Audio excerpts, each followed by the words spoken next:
مولانا روم نے کہا تھا کہ صحبت صالح ترا صالح کو نند، نیک لوگوں کی صحبت تمہیں نیک بنا دے گی، صحبت طالع ترا طالع کو نند، برے لوگوں کی صحبت تمہیں برا بنا دے گی۔ اور پھر فرمایا کہ صحبت عالم ترا عالم کو نند، صحبت ظالم ترا ظالم کو نند۔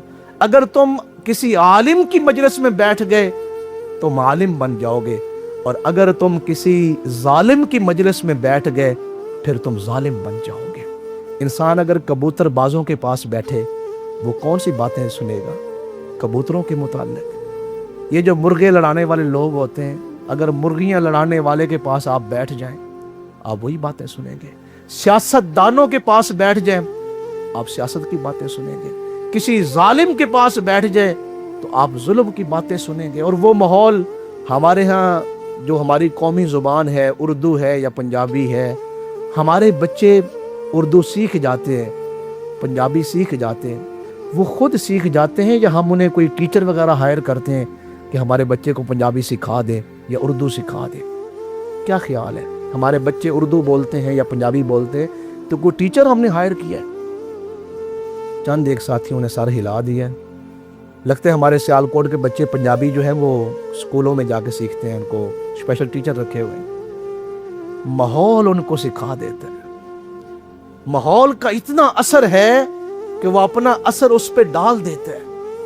تو اس لیے فرمایا کہ صحبت عالم ترا عالم کو نند، اگر آپ عالم کی مجلس میں بیٹھ گئے تو عالم بن گئے۔ صحبت ظالم ترا ظالم کو نند، اگر آپ ظالم کی مجلس میں بیٹھ گئے تو آپ ظالم بن گئے۔ اسی لیے اللہ والوں نے لکھا ہے کہ کبھی بھی برے لوگوں کی مجلس میں نہ بیٹھیں، برے لوگوں کی صحبت میں نہ بیٹھیں۔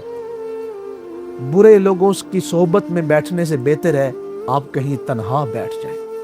آپ تنہا بیٹھیں گے تو کم از کم آپ خیر حاصل نہیں کر رہے لیکن برائی سے تو محفوظ ہیں۔ اگر آپ کسی بری مجلس میں برے لوگوں کے پاس بیٹھتے تو آپ برائی حاصل کرتے۔ تو برے لوگوں کی مجلس میں بیٹھنے سے بہتر ہے کہ آپ تنہا بیٹھ جائیں۔ اگلا جملہ وہ کیا کہتے ہیں؟ تنہا بیٹھنے سے بہتر ہے کہ آپ نیک لوگوں کی مجلس میں بیٹھ جائیں، آپ صالحین کی مجلس میں بیٹھ جائیں۔ جب آپ صالحین کی مجلس میں بیٹھیں گے آپ خیر بھی حاصل کر لیں گے اور آپ گناہ سے بھی محفوظ ہو جائیں گے۔